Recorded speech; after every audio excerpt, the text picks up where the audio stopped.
देश के left, liberal और तथाकथित सेक्युलर पॉलिटिकल गैंग को सुप्रीम कोर्ट से ऐसा झटका लगा है जिसकी गूंज लंबे वक्त तक सुनी जाएगी। दिल्ली दंगों और यूएपीए के मामले में देश की सबसे बड़ी अदालत ने टुकड़े टुकड़े गैंग के पोस्टर बॉय शर्जील इमाम और उमर खालिद को जमानत देने से मना कर दिया है। एक खास रिपोर्ट आपको दिखाते हैं।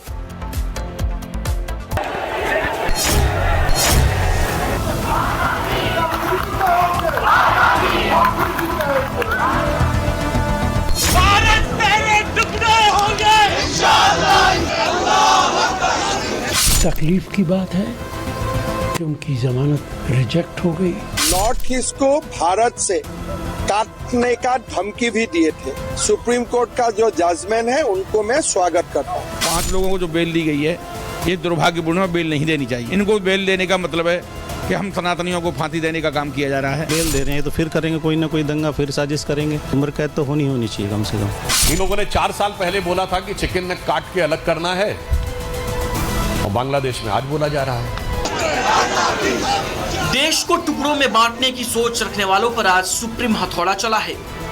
दिल्ली दंगा और यूएपीए के मामले में तिहाड़ में दिन काट रहे शर्जील इमाम और उमर खालिद को सुप्रीम कोर्ट ने जमानत देने से मना कर दिया।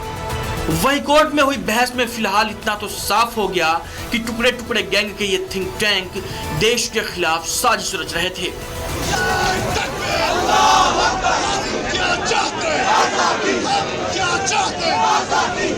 कोर्ट से जमानत खारिज होने के बाद तो अब आरोपी उमर खालिद ने भी मान लिया है कि जेल ही उसकी जिंदगी है। बेल ना मिलने पर खालिद ने कहा, अब जेल ही मेरी जिंदगी है। जिन्हें बेल मिली उनके लिए खुश हूं। कोर्ट ने न सिर्फ शर्जील और उमर की बेल पिटीशन खारिज की बल्कि जमानत के लिए 1 साल तक अपील करने पर भी रोक लगा दी।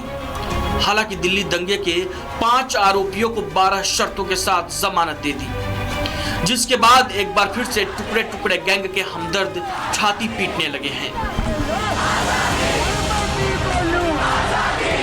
तकलीफ की बात है कि उनकी जमानत रिजेक्ट हो गई। जिन लोगों ने बाबरी मस्जिद को डिमोलिश किया उनकी जमानतें आसानी से हो गई। इन दोनों की ऐसी कितनी खौफनाक और ख़तरनाक तकरीर है कि उनकी ज़मानत को कैंसिल कर दिया गया, जबकि अभी तक ट्रायल भी शुरू नहीं हुआ है। विपक्ष के ये सूरमा इसलिए गमजदा हैं क्योंकि उमर और शर्जील को जमानत नहीं मिली, लेकिन इनको दिल्ली पुलिस के वो सबूत नहीं दिख रहे जिसके आधार पर सुप्रीम कोर्ट ने उमर खालिद और शर्जील इमाम को दूसरे 5 आरोपियों की तुलना में गंभीर अपराधी माना। सुप्रीम कोर्ट में जस्टिस अरविंद कुमार और जस्टिस एनवी अंजारिया की बेंच के सामने दिल्ली पुलिस ने शर्जील इमाम के विवादित भाषणों के वीडियो क्लिप चलाए, जिनमें असम को हिंदुस्तान से अलग करने, बाबरी मस्जिद, 3 तलाक और सीएए के खिलाफ भड़काऊ बयान थे। जम्मू कश्मीर से अनुच्छेद 370 हटाए जाने पर मुसलमानों को भड़काने की कोशिश थी।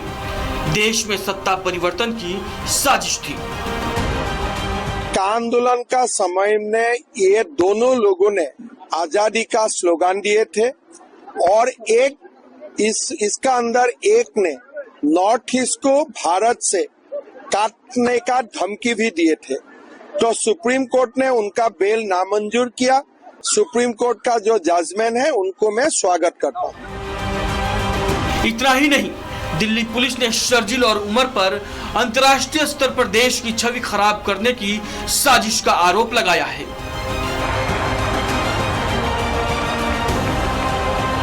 2020 की नमस्ते ट्रंप इवेंट की यह तस्वीर तो याद होगी आपको।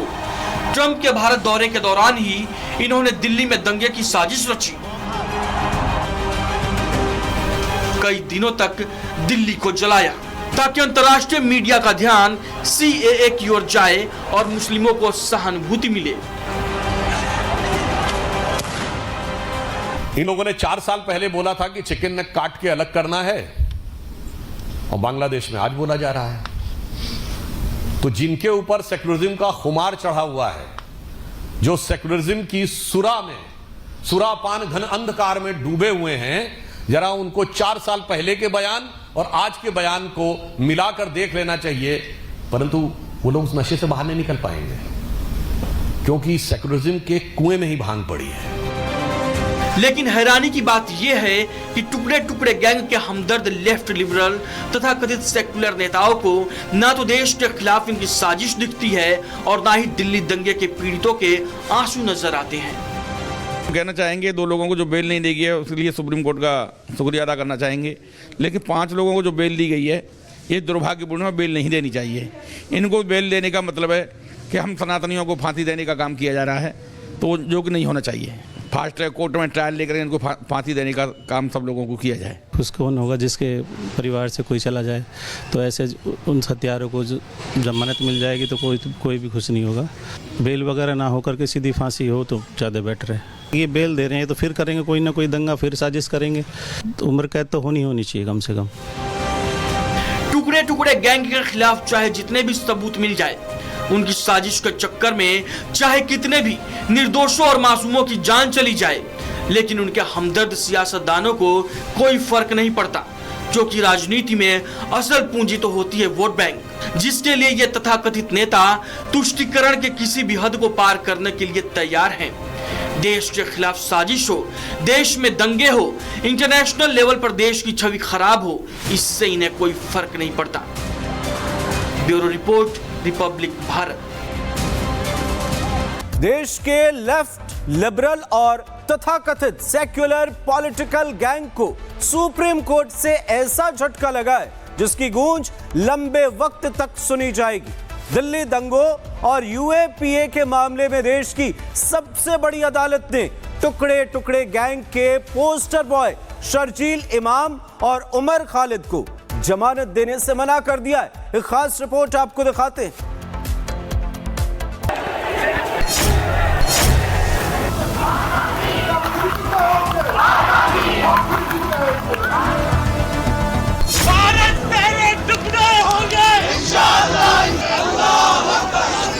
तकलीफ की बात है कि उनकी जमानत रिजेक्ट हो गई।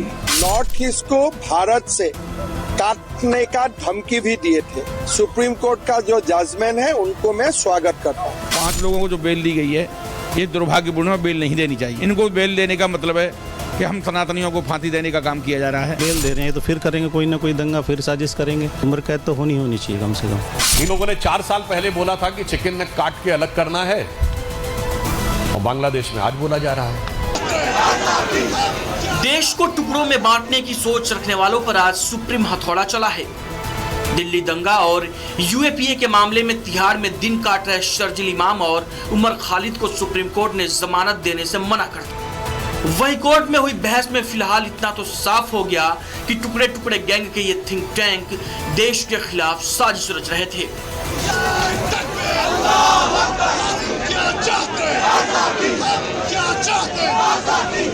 कोर्ट से जमानत खारिज होने के बाद तो अब आरोपी उमर खालिद ने भी मान लिया है कि जेल ही उसकी जिंदगी है।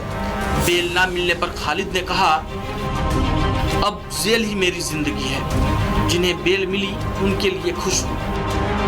कोर्ट ने न सिर्फ शर्जील और उमर की बेल पिटीशन खारिज की, बल्कि जमानत के लिए 1 साल तक अपील करने पर भी रोक लगा दी। हालांकि दिल्ली दंगे के 5 आरोपियों को 12 शर्तों के साथ जमानत दे दी, जिसके बाद एक बार फिर से टुकड़े टुकड़े गैंग के हमदर्द छाती पीटने लगे हैं।